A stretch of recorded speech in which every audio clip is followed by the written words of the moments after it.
नमस्कार दोस्तों, मेरा नाम है विनय। फ्रेंड्स, इस वीडियो के माध्यम से मैं आप सभी लोगों को जो यूपी एसटीएस के एग्ज़ाम से रिलेटेड मोस्ट इंपॉर्टेंट क्वेश्चन है फ्रेंड्स, इस वीडियो के माध्यम से मैं आपको करवाऊंगा। तो फ्रेंड्स, वीडियो को पूरा देखिए।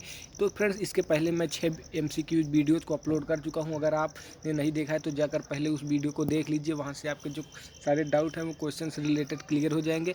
तो चलिए फ्रेंड्स, शुरू करते हैं। पहले क्वेश्चन, निम्न में से किस हार्मोन्स में आयोडीन होता है? तो यहाँ पर जो थायरोक्सिन होता है फ्रेंड्स, इसमें हार्मोन्स होता है इस आयोडीन में। तो आपको इसको नोट डाउन कर लेना है, आपका इंपॉर्टेंट क्वेश्चन बन जाता है। मानव शरीर में कौन सी संरचना में अपेंडिक्स संलग्न होता है? तो फ्रेंड्स, जो आपकी बड़ी आंत होती है, मैं आपको चित्र के माध्यम से समझाने का प्रयास करूँगा। तो यहाँ से आप लोग देख रहे होंगे कि हमारा जो कुछ इस प्रकार का जो बड़ी आंत होती है फ्रेंड्स, इसके बीच में आपकी जो छोटी आंत होती है कुछ इस प्रकार से होती है। तो यहाँ पर जो होता है फ्रेंड्स, बड़ी आंत में यहीं पर फ्रेंड्स इसे ही अपेंडिक्स कहा जाता है। तो ये आपका जो क्वेश्चन बन जाता है यहाँ से। इसके ऊपर आपका हार्नाल होता है, इसके ऊपर आपके जो ये यकृत हो जाता है, यहाँ पर आपका अग्नाशय हो जाता है। तो यहाँ पर जो फ्रेंड्स होता है, इसी डॉट को पत्ती के आकार का होता है फ्रेंड्स, इसे ही अपेंडिक्स कहा जाता है। तो यह आपके बड़ी आंत से संलग्न होता है। तो यहाँ से आपका इंपॉर्टेंट क्वेश्चन बन जाता है बड़ी आंत, इसको नोट डाउन कर लेना है।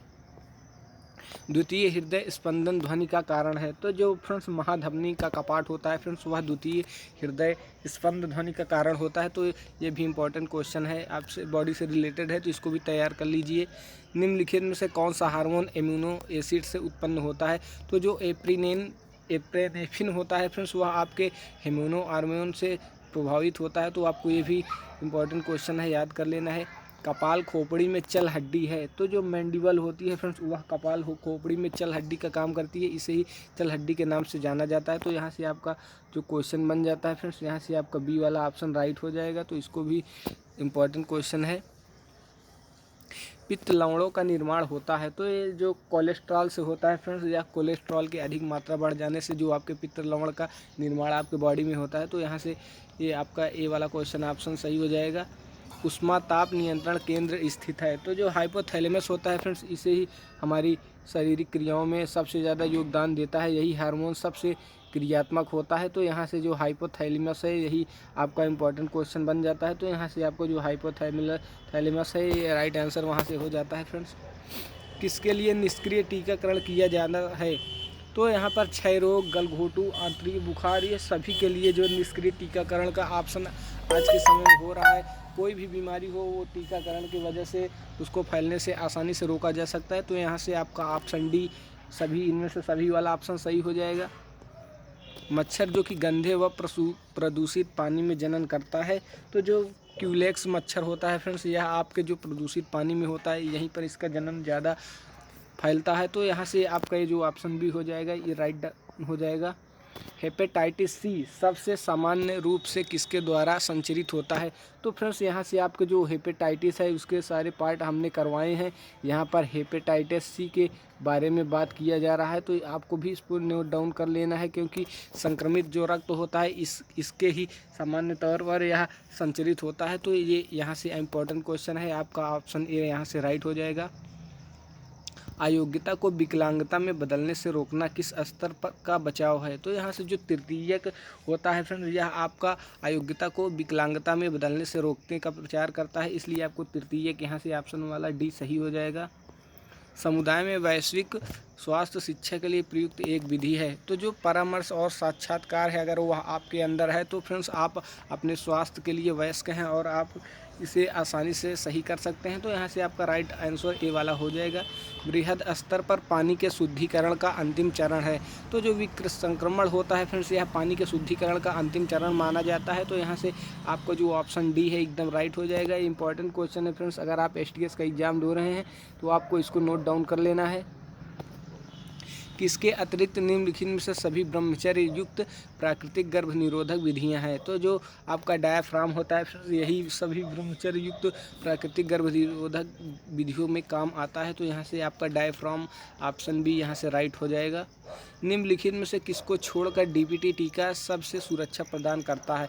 तो यहाँ पर जो आपका पोलियो होता है फ्रेंड्स, इसको छोड़कर जो डीपीटी का टीका है वो आपका सभी में प्रयोग होता है, जैसे कि डिप्थीरिया, टिटनेस, काली खांसी, इन सारों के लिए यह प्रयोग होता है। तो इसमें क्वेश्चन पूछा गया है किसको छोड़कर, तो यहाँ से आपका राइट आंसर जो बी वाला पोलियो हो जाएगा।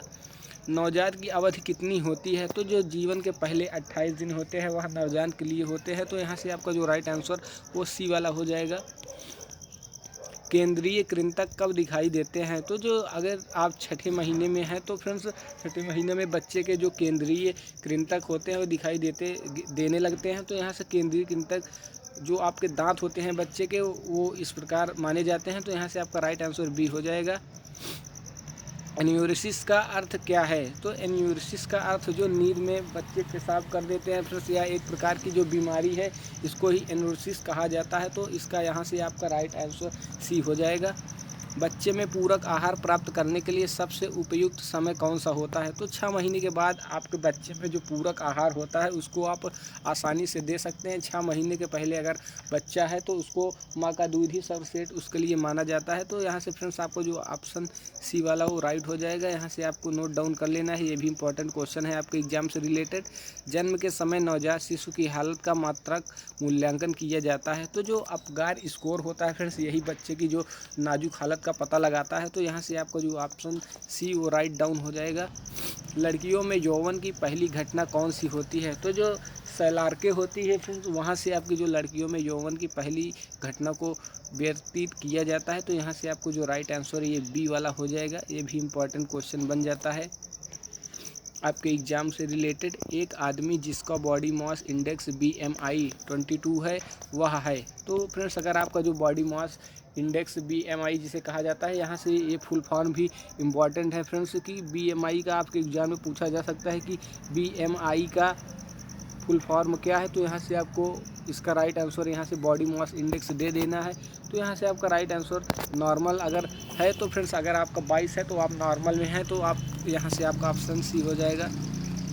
निम्नलिखित में से किस पोषक तत्व के अच्छे स्रोत नहीं होते, जो प्रोटीन होता है फ्रेंड्स इसके अच्छे स्रोत यहाँ पर नहीं होते हैं। तो फ्रेंड्स यहाँ से आपको पोषक तत्व से रिलेटेड क्वेश्चन है, ये भी इंपॉर्टेंट क्वेश्चन बन जाता है सीनियर ट्रीटमेंट सुपरवाइजर के रिलेटेड। तो आपको यहाँ से ऑप्शन सी सही कर देना है। निम्न में से कौन सा भोजन सबसे अधिक प्रोटीन रखता है, तो जो बकरे का मांस होता है इसमें फ्रेंड्स सबसे अधिक प्रोटीन माना जाता है। तो ये भी आपका इंपॉर्टेंट क्वेश्चन है, इसको भी आपको नोट डाउन कर लेना है। निम्नलिखित में से कौन सा दूध मिल्क प्रोटीन और कैल्शियम का सबसे अच्छा स्रोत है, तो जो स्किम्ड मिल्क होता है फ्रेंड्स दूध मिल्क प्रोटीन और कैल्शियम का सबसे अच्छा स्रोत माना जाता है। ये भी आप मोस्ट इंपॉर्टेंट क्वेश्चन है, इसको भी आपको नोट डाउन कर लेना है। तो यहाँ से फ्रेंड्स मैंने 25 क्वेश्चन इस एग्जाम से रिलेटेड करवा दी हैं। अगले भी क्वेश्चन को मैं जल्द से जल्द अपने चैनल में करवाने का प्रयास कर रहा हूँ, वो आपके लिए ही दिन रात मेहनत कर रहा हूँ। तो फ्रेंड्स आपको इस वीडियो को एक लाइक करना है, अपने दोस्तों के साथ इस वीडियो को शेयर करना है। अगर आपने हमारे चैनल को सब्सक्राइब नहीं किया है तो जल्दी से सब्सक्राइब कर लीजिए। ऐसे ही वीडियोज़ मैं आपके लिए लाता रहता हूं और दिन में 2 से 3 या 5 से 6 वीडियो मैं डेली आपके लिए ला रहा हूं।